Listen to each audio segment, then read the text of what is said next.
Okay, so welcome to Women in Tech. We're going to get started. Just wanted to say thank you so much to the panel for giving us their time to answer some questions on a really important subject about women in tech and women in leadership in tech.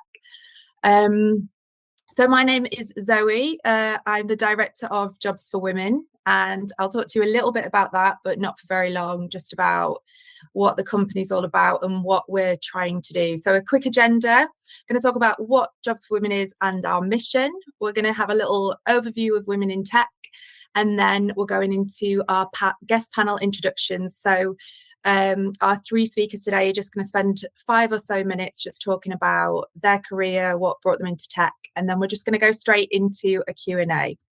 So very quickly, Jobs for Women.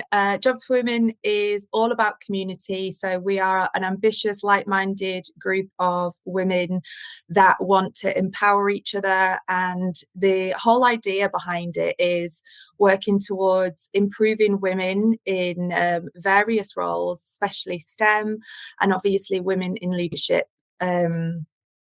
Because the numbers are so low across so many professions. We're also a weekly podcast and newsletter. So if anyone's interested in coming on the podcast, I'll send you the link to apply. We're also a jobs board. We work with equitable companies. And we basically merge our community of untapped, amazing, ambitious female talent with equitable companies. And the webinars, this is a really key part of our driving forward into 2023. They're designed to spark conversation about gender equality and to reach women at a point where they are, just thinking about uni, going into the profession. And it's like a support network, I guess, that they know that there are other women out there and we can support each other. So women in tech. I'm not going to read out all the points on the slide because we're going to have access to them afterwards. But according to the National Centre for Women and Information Technology, women make up 25% of the tech workforce. I've seen that figure between 25 and 28. What's interesting is that it's been declining since 1984 when it was 37%. So hopefully we can touch on that a little bit later. Jumping a little bit further down, 26% of executive and senior level management positions in tech are held by people identifying as female. And this is the next point I really want to get into in the Q&A. PwC ran a study that said 27% of female respondents considered a tech career compared to 62% of male respondents, and 16% of females have had a career technology suggested to them.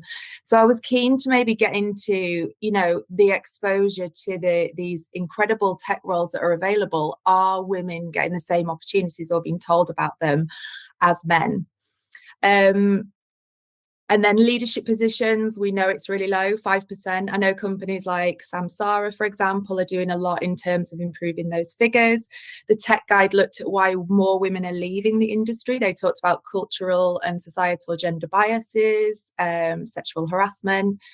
And apparently, Tech Guide say that 50% of women are more likely to leave their jobs than male counterparts. So perhaps we can talk about that as we go on. So we've got to the best bit. This is our panel. So I am delighted to introduce, we've got Dr. Jacqui Taylor from Founder Empathy Economy, Emily Pham from HSBC, Luba Ismakov from Samsara, and then I am your chair, Zoe Hayden-Jones from Jobs for Women. So Jacqui, if I'm okay to hand over to you. Absolutely. Delighted to be here and delighted to see you all. I'm Dr. Jacqui Taylor. I'm CEO and co-founder of Flying Binary. We're a web science company that changes the world with deep tech. And so far, we've positively impacted over half the world's population.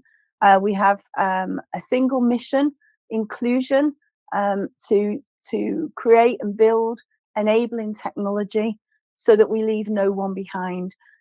We founded on that mission in 2009 based on years of research I'd done around how we can change the way our technology industry is structured. And the Empathy Economy was founded in December 2016 when that was not working. And so since then, got new business models, new approaches, and over 10 million entrepreneurs in 172 countries. But it's my work in the United Nations that really is going to move the needle. Wow, what an introduction. That's incredible, Jacqui. I feel like I could talk to you for hours about all the different things that you've done. So hopefully we can get really into that in our Q&A section. So welcome, Jacqui. Thank you so much for that. Moving on to Emily. Emily, do you want to introduce yourself? Sure. Hi, everyone. Can you hear me okay? Yes. Yeah, sure. Okay. My name's Emily. My pronouns are she, her. A bit about me.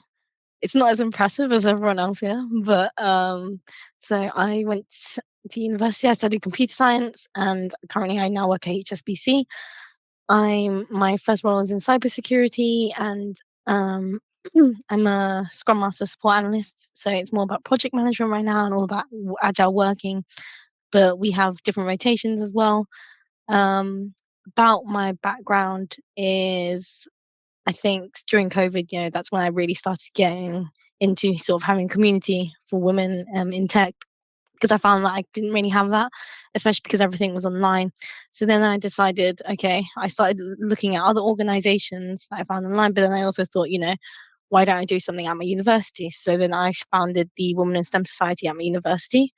That's since gone on to have hundreds of members. We've won multiple awards. This was a mix of online as well as in person as well. And it's been open for about 3 years now. But since I've graduated, I'm no longer part of it. But a lot of the work that we did was all about promoting opportunities and sort of upskilling sessions for underrepresented groups, specifically with a focus in STEM. But we also had people outside of STEM as well. I think that sort of carried my passion for diversity and inclusion into the person I am now. So a lot of the work that I do now, even at HSBC and other organizations, is all about getting more girls into tech and interested in tech careers, more people into leadership, and all about social mobility and underrepresented groups. Fantastic. That sounds amazing what you did at university as well.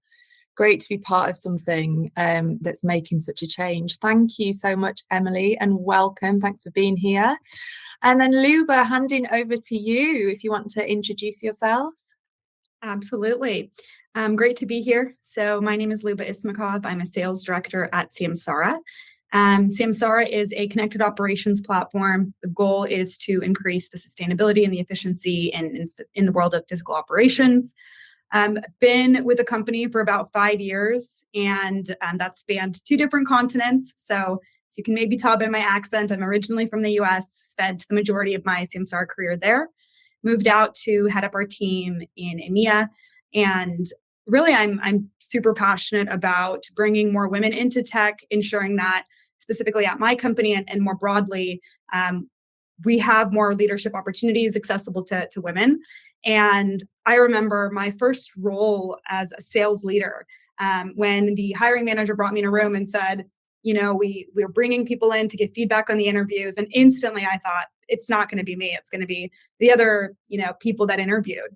And I think that sense of imposter syndrome that many women struggle with, it's a reality for a lot of us. So since then, 5-6 years ago, my focus has really been, how can we minimize that voice, support each other, build mentorship and community so that more women can feel that they can have a seat at the table. Thank you. Fantastic. Amazing. Well done. Welcome, Luba. That all sounds brilliant. So thank you for those introductions. I just think it's great, to hear it from you guys rather than me sort of reading out, because you can just bring it to life. So we're going to go straight into our Q&A section. I am going to stop sharing because I don't have my 2 screens. So we can just see who's speaking. Just bear with me a second.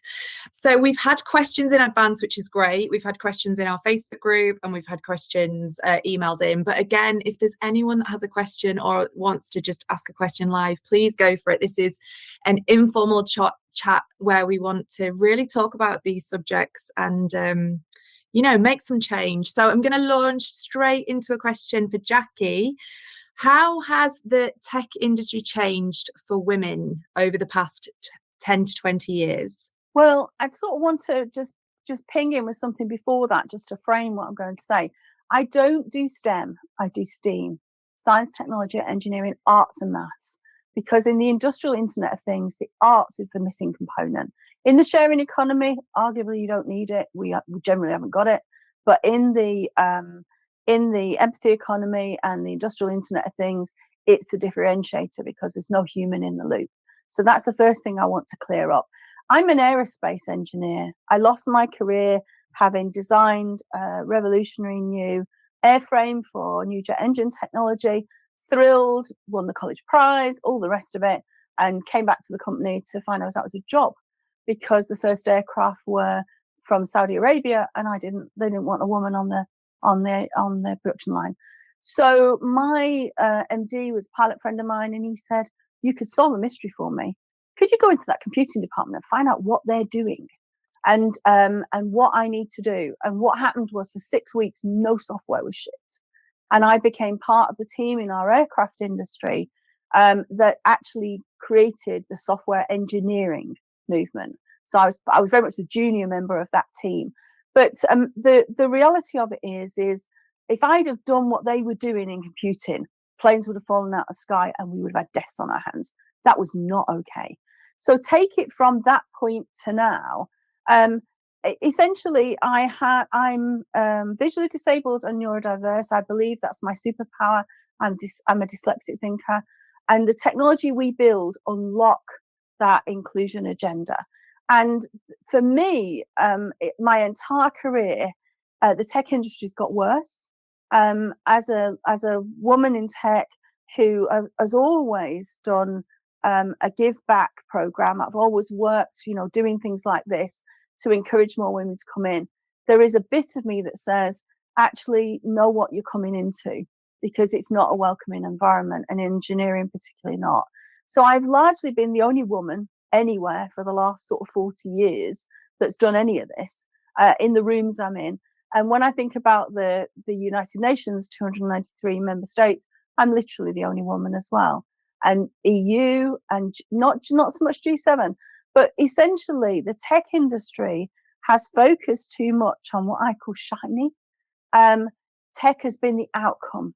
Whereas for me, back to that aircraft that I helped design, it was to solve the problem of the noise pollution our aircraft industry was creating in the UK. So it was a societal initiative. Yes, I got to do all the cool wind tunnel testing and all of that stuff. But actually, it was about how can our industry think about the impact it has on our population? How can we do better? And that really hasn't moved on as much as it needs to be. So I've predominantly working in this space now because I believe the future of tech is female, and I've got the data to tell you why that is. We won't get into that today. That's a longer conversation.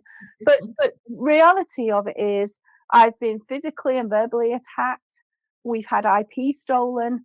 Some of the ways I've been treated are appalling. So I'm very aware in encouraging women to come into our industry, supporting them to deal with those situations. It's not got better, it's got worse. And so really, I think that events like this are the key. If you know somebody that can mentor you, that's done what you're trying to do, make sure they're female. I run an event every week on LinkedIn to do that mentoring for free, because I'm really aware that access to people like me is paid generally. And obviously I've got quite a wide global agenda, but I make sure that I put at least 2 hours this week, 3 hours to one side to make that happen. The future of tech is female. And I think that, I got in 2009, we formed Flying Binary on that inclusion agenda because I knew it was getting worse. And I felt that for me, I had to stand up and be counted and be one of those women that said, this will not do. We have to build technology for all of our population, not just the male population. And it's no better, really. So it's down to us to advocate, but also I believe that it's down to us to be available for women. And so, anybody who wants to connect with me on LinkedIn, I'll put you through to my free resources, my free mentoring program, because I think I couldn't on my watch do what I do and not make a contribution every week, because I know it's getting worse, and that's not acceptable.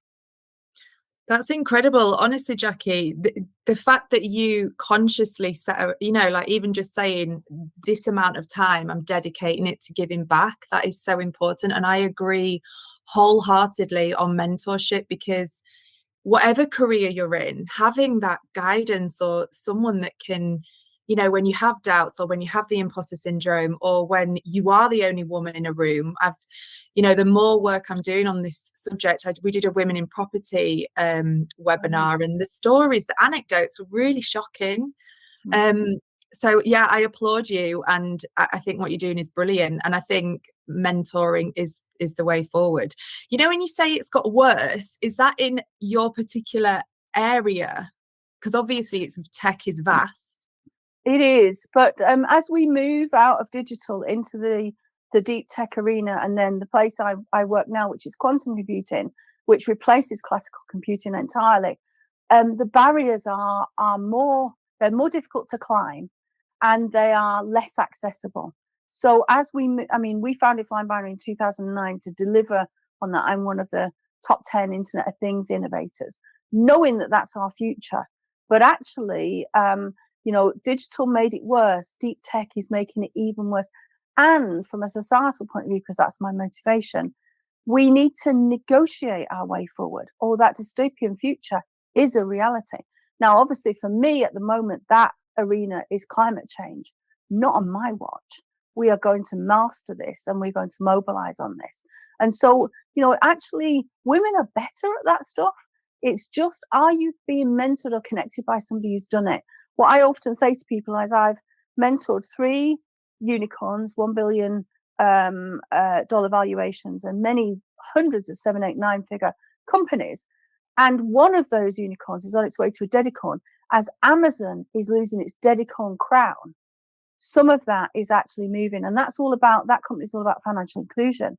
And so the time is now, Zoe. I think that one of the messages I want to get across now is there is a movement. The empathy economy is my contribution to that, to support people to deliver tech with a purpose, to create impact. And there are many other things you can do, but make sure you're mentored by somebody who's done it. And I often find somebody come to me and go, I did this and I did that. And it's like, where did you get that from? Ooh. So ideally, if you can be mentored by a woman, fantastic. And if you can't, just make sure you're mentored by somebody who's done what you're trying to do. Mm-hmm. And I think Great that, advice. I have to rescue a number of founders, female founders, from that, because their investors are saying this, that, and the other. It's like, I work with Series H investors, the sovereign wealth lot. It's like, if you want to go all the way, go global, you need to correct that, because you can't straighten a crooked tree. Mm-hmm. And so we're not given good advice. And investment is just 2% of all investment is for female founders. So we're not on any scale where we need to be. Yeah, that's I'm hugely passionate of it. That's a whole other webinar that we need to do, Jacqui, because I have a friend who is a female investor who's got a business encouraging more women to become investors. So yeah, that's a whole other chat. I just wanted to open it out to Emily or Luba, just on what we touched on there, mentorship. Have either of you had a female mentor in your career? Yeah, I'm happy to pop in. So I think I completely agree. I think the mentorship piece is huge. At Samsara, we try to make it a bit more of a formalized process. So we actually have an organization within the company that's called Women of Samsara. It's now 300 to 400 people that basically participate in a bunch of different activities together. The primary one is mentorship, and it's an ongoing relationship, right? It's matching somebody typically with someone outside of your line of work. So if you're in sales, how do we connect you with a director of engineering? Or if you are in the support team, how do we connect you with somebody in a different part of the business? The goal is oftentimes in the workplace, like, we feel that we just have to keep it all in, but being able to have someone to lean on and to ask for career advice, to really just vent sometimes is critical. And then obviously in this new world of COVID and remote work, we do our best to try to create these virtual communities, bring in panelists, bring in external speakers, and empower women through that. So I think whether it's a male or a female mentor, like, it's just important that you have a community that you can lean on in any situation. Yeah, brilliant. Emily, anything to add in terms of mentorship or? Yeah, so I completely agree with the whole mentorship thing. I think essentially mentorship is just having someone to lean on, like you said, someone you're able to go to advice to. And I've had both. So I've been a mentee, I've also been a mentor, and I've done it through, I guess, a more formal structure. So I've applied to these programs run by organizations like Zero Gravity. There's also Diplomat, where I was a mentor, where I was a mentee, and I was connected with a professional where they were sort of where I wanted to be. But then I've also been a mentor, and I still am a mentor now to people. And I think it's really important that you have someone that you can lean on, you can talk to. It doesn't think you like. I see my manager as also my mentor. We've never agreed anything official, but it's just knowing that you have someone that you can talk to about anything really, whether that be career, anything personal. I think it is really important. Brilliant. Yeah, it's great that we're all in agreement. We just need to do more to make it happen, don't we? Emily, just staying on you for a second. I know you've touched on that you are Code Girls First Ambassador, which is amazing. And you obviously did Women in STEM at the University of Essex. Did you always think you'd go into a tech career and do the over and above the extras, for forging this sort of group at uni? Can you just talk us through your early career or early university decision? Yeah, sure. So I guess it was always for me. I initially thought, well, growing up, let me rewind. So I'm Vietnamese. I was born in England, but my parents are immigrants, and they had the very much mindset of you should be a doctor, you should be a lawyer, you should be a dentist. And I think I sort of looked at that a little bit, but then I realized, this isn't something that I'm actually going to enjoy. So then I really enjoyed maths at school. But then I think it wasn't until one of my maths teacher actually was like, I think you should look at computer science because there's a lot of maths in computer science and a lot of the same logic is the same. So I had to look at that and I realized I was actually quite good at it. And then he sort of pushed me and gave me opportunities. And this was in secondary school as well. And I think that was like a really important time for me because then that was what made me decide to do computer science at A level as well. And then ultimately computer science at uni. And I think it's things like that which sort of, I guess, shaped my career and made me want to choose tech. And I guess I will be forever grateful for my maths teacher. And that's sort of something that I want to give to someone else. And that's why I do a lot of work on diversity and inclusion, especially in tech in particular, because my family, I guess all they've ever known is, tech is for men and they're very old fashioned, I guess, in that kind of sense. They didn't really know any different. So even growing up, they were like, no, you shouldn't do tech. It's not for women, or it's difficult, or you can't do it. And I was just kind of like, this is something that I want to do, and I'm going to do it. And even off at university, they were like, are you sure you're not making a mistake? And I'm like, no, I'm sure this is what I want to do. And I think because of that, I know what it's like, I guess, to sort of have these barriers. And I think also, as someone who went to uni, the first person in my family to go to university, the first person in my family to have a professional job, I think that's why it's really important for me, to help where I can and give back to the community and sort of inspire and help other people who want to go into tech, which is Wow, why I'm involved in so many organizations. Yeah. I think that's great though. It keeps life interesting. Every day is different. Yeah, That's exactly. really that's it is tough though when you talked about the automatic sort of feedback from your parents that it's not sort of for women, and are you sure you want to do it? It's that can put doubt in a lot of people's heads. So it's really amazing that you just went for it and you knew that that's the career you wanted to go into. I was on a webinar a few months ago and there was this amazing coder who was female, and she said she had that her whole life. Her parents just said, no, that's for boys, that's for boys, no, you can't do that, can't do that, and she just pushed and pushed and pushed. So yeah, well done. Anything else that you can tell us about your current job then, and as someone that's early in their career? Is it something that you want to do long term, or are you just testing out and working out what area you want to go into? Well, I think I definitely want to remain in tech, and I think in particular also fintech, because I think that's the industry that is evolving the most. It's very fast paced. You learn so much, and tech, like, it covers so many things. And I think, I guess learning has always been very important for me, and I think tech helps me do that. So I think I will probably always remain in tech.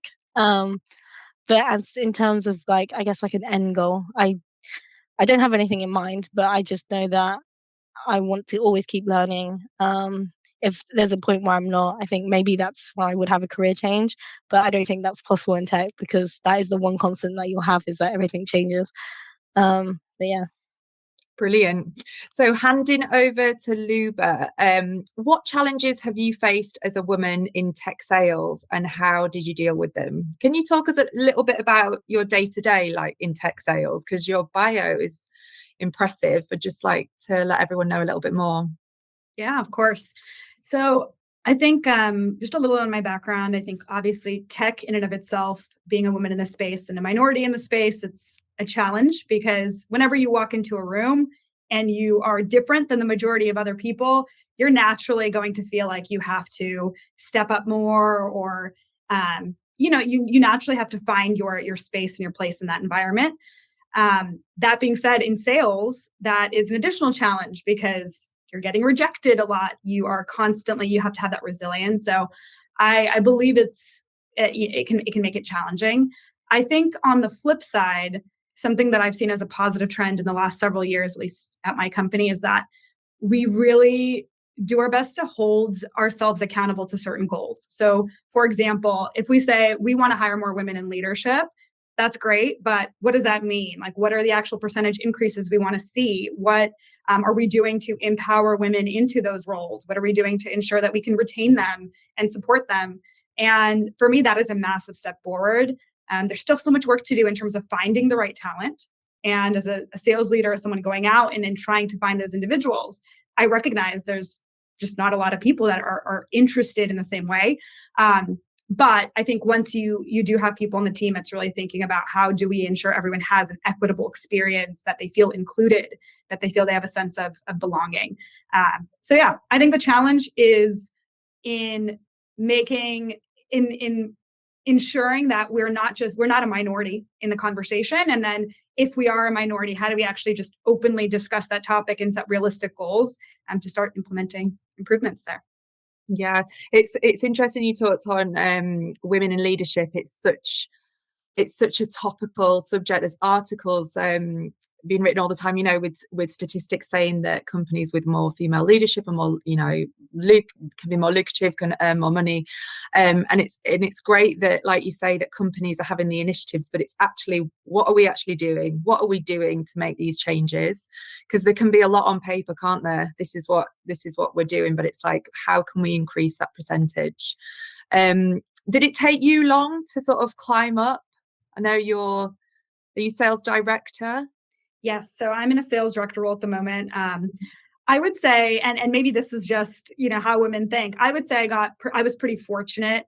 I was in a very high growth company. I had a male leader that really believed in me before I even got into leadership. And he basically said, I know you don't have the experience, but I fundamentally believe you can do the job and be successful.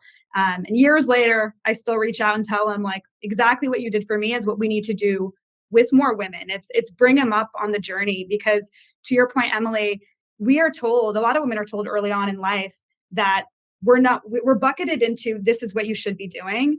And so to unlearn that and to actually be at a point where we believe that we deserve to be at the table, that takes a little bit more work than our male counterparts. And I think it's the responsibility of organizations to do that work.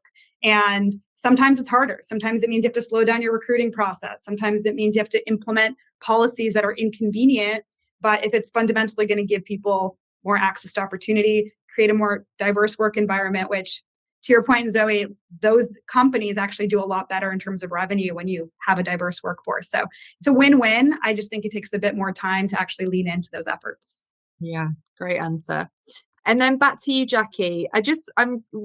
I'm keen to talk to you about, you've got so many accolades, number 15 most influential woman in UK technology, 21 most inspiring woman in cyber. You were awarded an honorary doctorate of science in recognition of your international web science work on inclusion for the industrial Internet of Things. Do you feel like you've got to a point in your career where you're finally getting recognized? Like you've been doing it a long time. Has it taken, blood, sweat and tears for you to get this recognition now? Can you talk us through that? Yeah, so I really relate to what Luba and Emily said. Actually, I was just determined. Anybody who knew me as a little girl of 3 knew that I wasn't about to be moved. I would listen to everybody, but it's like I would make my own decisions.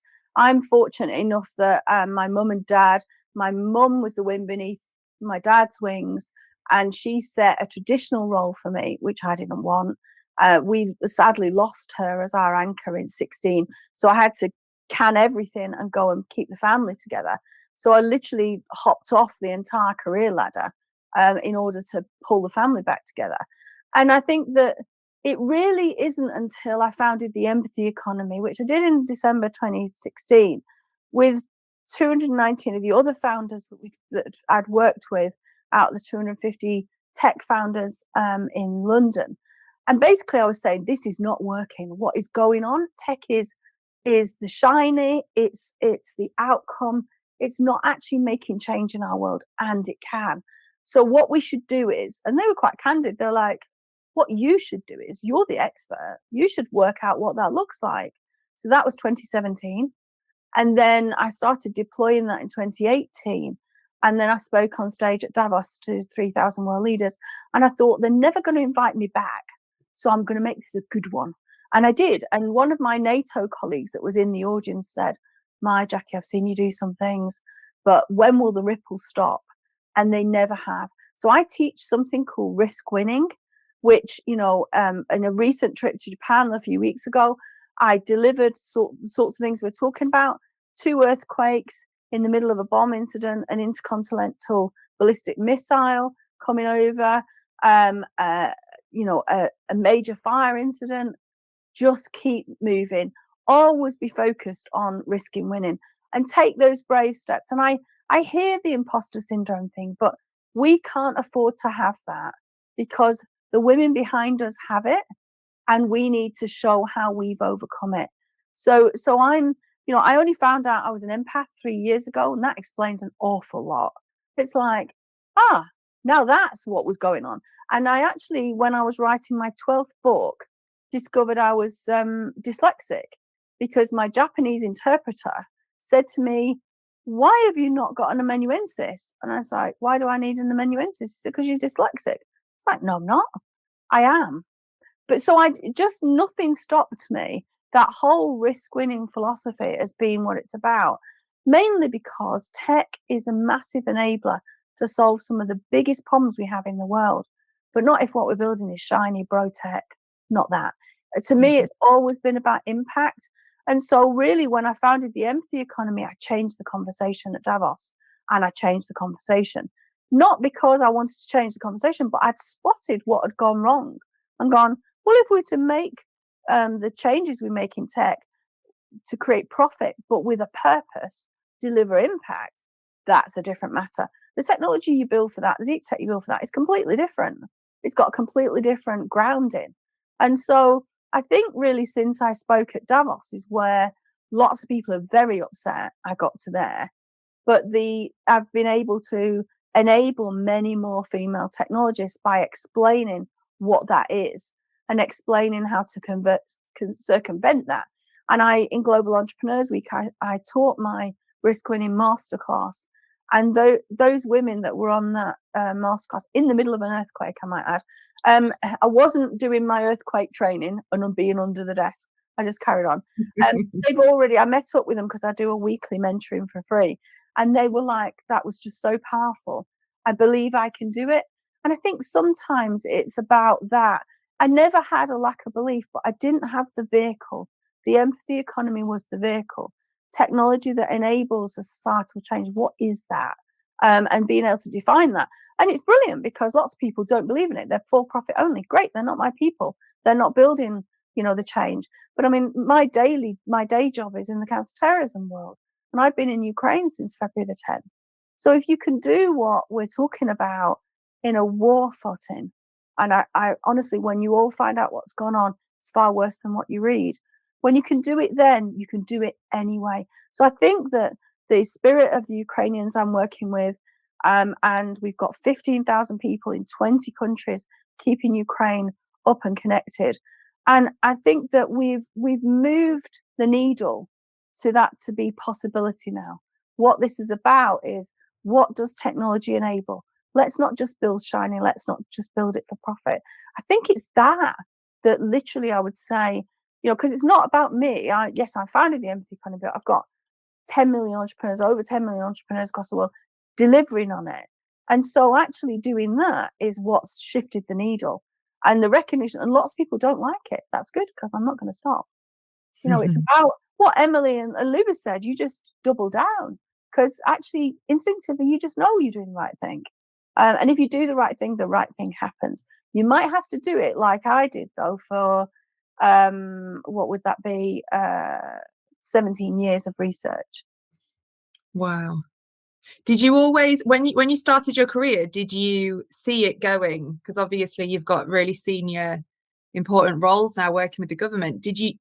Was that, because I know you said obviously determination, very driven. Was that where you saw your career going when you first started out? No, I mean, I was looking to solve societal problems like the noise pollution from our aircraft industry, because it seemed to me we should know the impact we have as an industry. And obviously that builds straight into climate change and the impact having on the planet.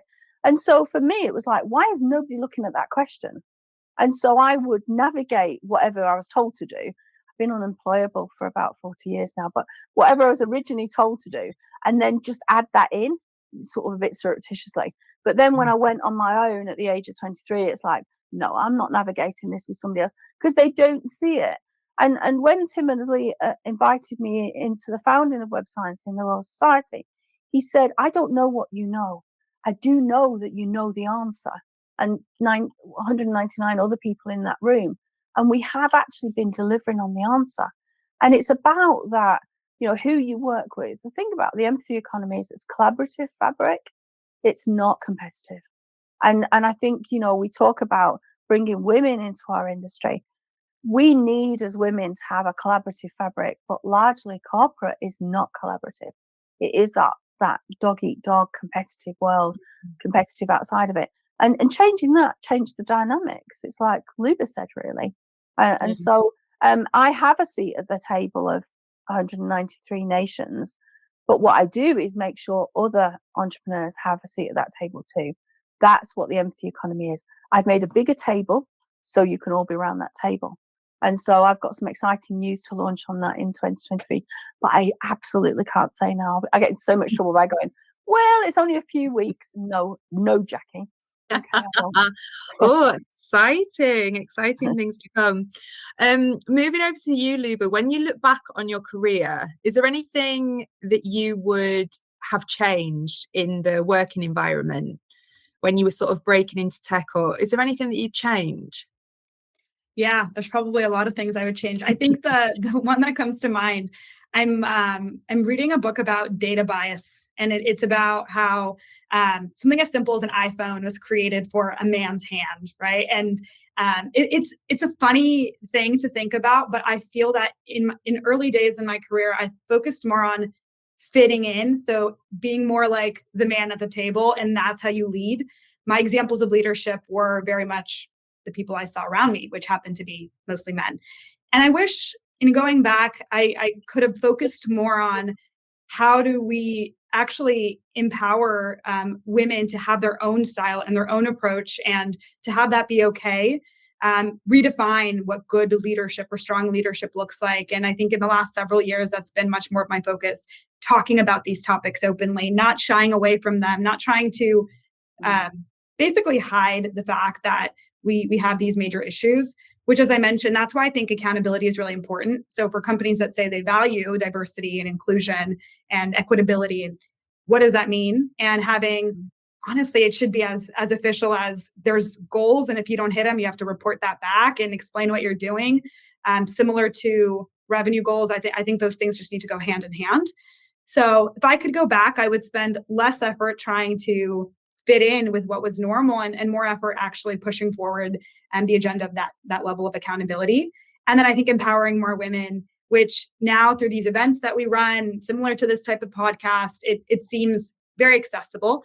But I think it's, and to everyone's point in the conversation, I think it's about how do we make this more accessible to people? How do we kind of shift the mindset. So I think a lot of work to be done there. That's a great answer. Accountability. And on one of the webinars that I ran a few weeks ago, I talked about women in property, and there was a lawyer who, one of her anecdotes was calling out derogatory language towards a woman, like in this massive team meeting. And she said she hesitated and thought, shall I wait and do it afterwards? And she was like, no, this is the grassroots work that needs to be done. And she said she felt uncomfortable, but she was just like, it needs to, this needs stamping out, and that's going to cause that ripple and the culture change that's needed, isn't it? And yeah, I can sort of relate to that, Luba. Like when I started my career compared to where I'm at now, I feel like so much more confident to call out behavior or to not accept the gender bias, comments. I mean, yeah, there's the more women I'm speaking to, there's a range of stories, but yeah, I think they were all really good points, Luba. Emily, what do you think we can do, or what do you think companies can do to genuinely and authentically recruit more women? I think one of the easiest answers for that is to literally work with organizations like Jobs for Women, work with companies which specifically work on recruiting underrepresented groups. There's like there's like Hire Women in STEM. There's so many organizations out there that even if the company, like, you can outsource, and that's absolutely okay, because either way it's all about helping other people, right? So it doesn't matter if you're not able to within your company, you can look at other organizations. I think that's one of the easiest options. But then there's also loads of other things like holding initiatives. So one thing that I work on right now is I'm part of the committee of the UK HSBC Women in Tech. So that's a lot of people, and we do loads of events all about, not only about talent and recruitment. So we do talks at universities, online as well. I also organize events where we get girls in primary schools and secondary schools going into our office, teaching them how to program in Python. And there's so many different things, and we do talks and we do mentoring programs. I think stuff like that's all really important. I think that's it. It's really quite simple. I think just reaching out to organizations and doing stuff like this, doing talks like this, is exactly what organizations can do to attract any kind of talent, really, and improve the diversity. That sounds really good, that sort of outreach work. I love that work with primary school children, because when I touched on the stats at the beginning on the PwC report, I think it was 16% of females had a career in technology suggested to them. And when I was writing those slides, I just thought back, I did not have any sort of career in tech or engineering or anything. It was always like, what are your interests, Zoe? Well, I like English. Okay, and it was just, that was it. It was, and now I feel like I look at my kids and I think, oh, the world is your oyster. Like, you can go and do, like, my little daughter will be typing on the keyboard and like already working her way around it. I'm like, you could do this. You can do anything. It's exciting. And I feel like having that exposure from a young age, giving those opportunities so that they can make their own informed decisions. Luba, how about you? When you were deciding what career to go into, did you feel like you were exposed to tech, or did you know much about it? So I would say, I went to UCLA, and I think that the environment that I was in, there was definitely a bunch of organizations coming and recruiting talent, which was a benefit. So I ended up starting my career at Oracle because they basically were recruiting from college campuses.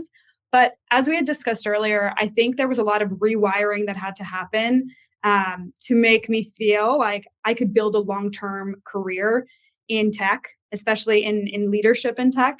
And I think that it took a lot of unthinking around, when I was younger, a lot of the talk was women girls are not as good at math, for example. Maths and sciences, they tend to be better at English. And I reflect on that and I wonder, where do those messages come from? I hope in today's society we don't talk like that as much, but I think I had to really develop more of that confidence in why am I in tech? What do I enjoy about it? Even if I'm in a room and it happens to be 15 men and myself, how can I ensure I still have a voice and am confident in what I have to contribute to that conversation?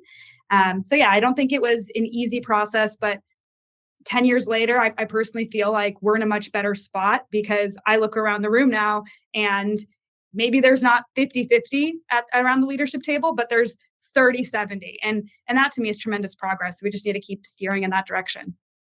Would you, if you did go to an event or there was a meeting and you were the only woman in the room, have you got any advice to anyone either watching back or on live that is maybe at the start of their career that perhaps finds it a little bit daunting? Have you got any advice that you could share? I always pep talk myself before any meeting, any presentation. It's funny because sometimes I'll present and afterwards women will come up and say, "You looked so confident up there." I'm like, honestly, I was nervous. I definitely experienced that, but I really do my best to, words of affirmation, remind myself, what is it that I'm here to say? People want to hear it, right? Don't believe that you accidentally ended up in the situation you're in. You're there because you deserve to be there. So I think it's constant reminders and also being gentle with yourself. And if it's hard, it's okay to have nerves. It's okay to second guess yourself. And that's where that community, that mentorship becomes really important, because if you call up a female or male mentor and you say, "I'm about to present, I'm feeling really nervous," just hearing and being validated, I think that is really, really critical versus just sitting on an island and not leaning into your support system for that. Yeah, great advice. I am such a manifester and I believe that you can just turn anything around with the power of the mind. I know we've touched a lot on mentorship, and I know, Jacqui, you give so much back, which is just it's so wonderful to hear. Do you do anything with sort of university age students, or are you more in working with entrepreneurs in terms of your mentorship? Well, I've actually stood down from all of my fellowships and doctoral and professorial roles since I moved into Ukraine on February the 10th, because I knew I couldn't support my PhD cohort. That wasn't going to be okay. But no, I've had a PhD cohort that I've mentored since 2009. 2022 is the first year I haven't done it. I love it. And we're talking about sort of entrepreneurs, but my youngest Python programmer is 5. My youngest entrepreneur is a blue entrepreneur, and he cares about the oceans, and he's 3. He doesn't have the language to talk to me at all, but he draws me pictures. And we've just made our first film, which I'm going to see on the raw footage on Friday, about the empathy economy. And I really, all the work I've done since 2009 has been with our university cohort, because they were my original inspiration and massively challenged me, but I'm always up for that, And I think that it's more of the web science that I pioneered was understanding that our under 30s are using tech as an enabler for them to bring their talents to the world. How did I build that tech such that it amplified? And, the whole journey for Gen Z until I stood up at Davos in 2019 was hard. I was feeling my way around, even with years of research. But once I switched to Gen Alpha, I knew what I was doing. And then Gen Beta had been a breeze.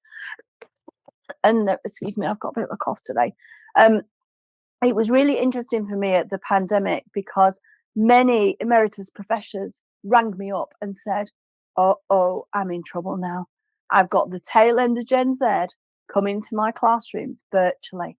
Will I survive? And I would say half of them stood down from their academic roles.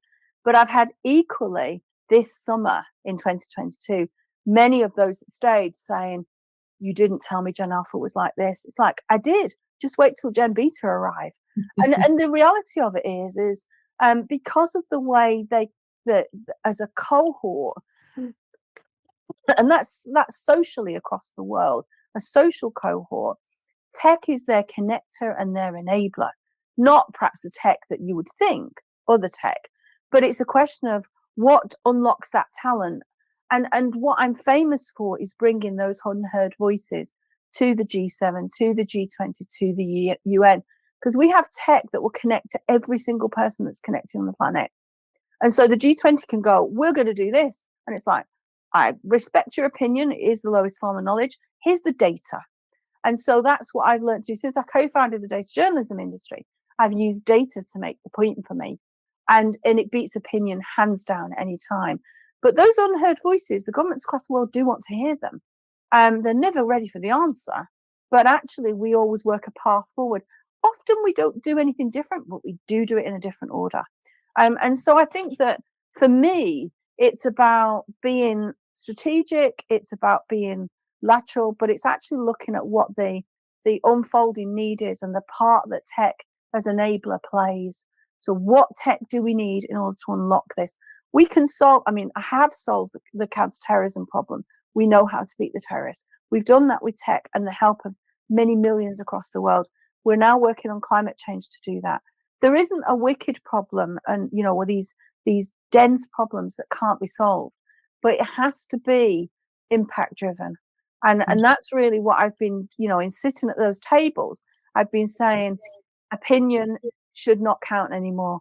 We should have the data. We should bring the unheard voices, because quite frankly, that inclusion agenda is what's making the I can't give you the number, but when I did a sort of the boom mic drop at G20 to say, and the GDP on the average GDP you will gain by doing this is number that I can't give you. And pretty much it wasn't for any of the reasons I told them that got attention. So at the end of the day, it's about finding, really, as Luba and Emily has said, finding our place in that and then connecting with those that are looking to move the agenda. And we have many ambassadors that are male that support our women in tech, and not just because they are, senior in an organization, but just because they believe in this too. I had an international call this morning, which I can't give you the context for, but we were talking about how much quicker we can accelerate climate change by just doing this one thing. Wow. And I think, why wouldn't we? Why would we not do that?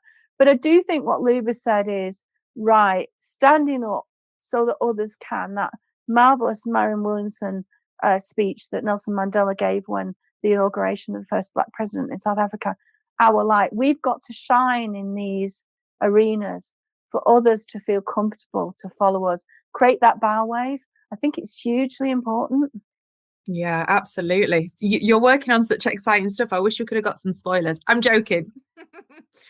And then we've just got time for a couple of more questions. Emily, I just wanted to ask you if you could give some advice to a female student thinking about going into tech. What would it be? I think there's so much I can give. Okay, I think in short, find the community. I think tech is so huge. You can be in any role. It can be programming. It doesn't have to be programming. And if you have any questions for that, ask those questions. Everyone says there is no such thing as a silly question, and the thing is, there really, really isn't. And I think asking questions and asking for help and reaching out to other people, I think that is so, so important. Also finding a community as well, because so many other people will be in the same situation as you. And I think that is the thing that I know that has helped so, so many people. That I think that would be the key takeaway. Yeah, brilliant. Community is so important, isn't it? Sharing that experience is key. Thank you for that. And Luba, can you share with us a positive experience about being specifically a woman in tech? Can you think of anything? Yeah, I think there's a lot of good stuff, but what I shared earlier about the progress, I know for myself, I feel that there's just more representation than there used to be in the past in my particular line of technology. I feel that anytime I see a female that is giving a presentation or moving up in her career or, championing herself or advocating for herself, I personally feel extremely inspired in that. And something I shared at a Women in Tech panel we ran a couple of weeks ago is there's no saturation. There's, it's not me or you at the table. It's really how do we, make the table bigger, as we had said, and ensure that we can bring more people along. So I'm pretty motivated by all of that. I think that it's just about staying focused on it, setting realistic goals, and actually holding ourselves and the folks that we work with accountable to those things.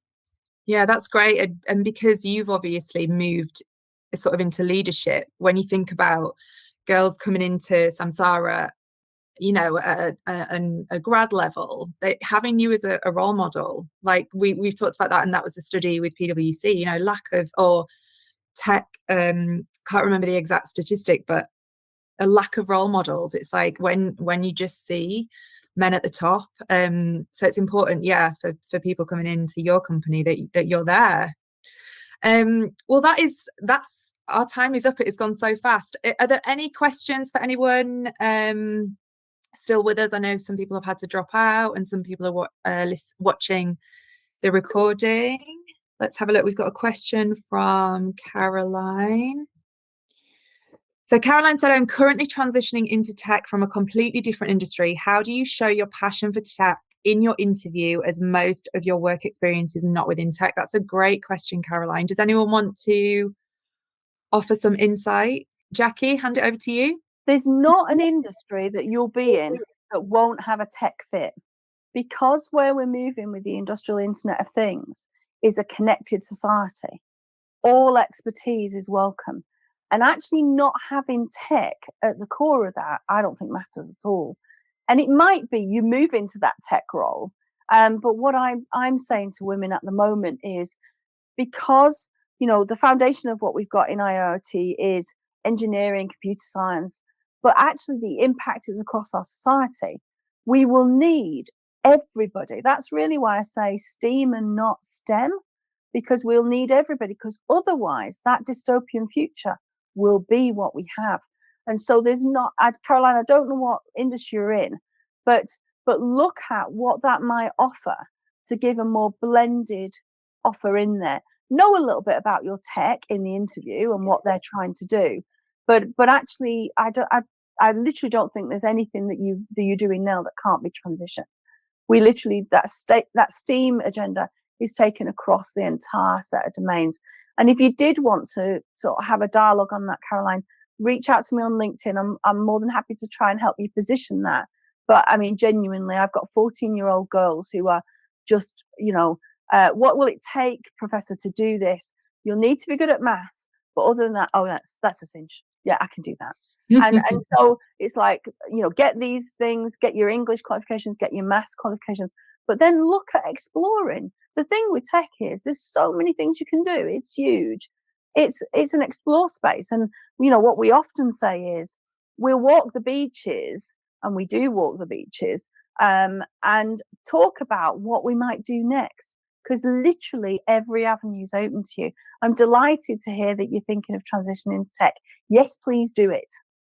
Yeah, it's exciting, isn't it? I know that a lot has come up where we've been talking to the unis about, people do a particular degree, and then knowing the other careers that they can go into is really exciting, that it doesn't have to be a streamlined process.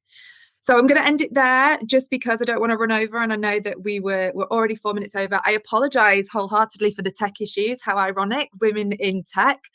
It was something that couldn't be helped, but we sorted it in the end, so we did start a little bit late. I want to say thank you to our amazing panel. Thank you for giving your time up. Thank you for sharing your insights, your wisdom, your personal experiences. It's been an absolute pleasure to have each and every one of you, Jacqui, Emily, Luba, on the call today. I'm going to send the recording out, and if you want to connect with any of our panel, are you happy, everyone, for me to share LinkedIn details? Fantastic. Absolutely, yeah. So that's it for today. We're going to do another Women in Tech in 2023 and beyond, and we're going to keep talking. So I'll send out details as and when. Thank you so much, everybody. Have a fantastic rest of your day. Thank you for all you do, Zoe. I did want Thank you to so say much. that. No worries. Thank you. Take care.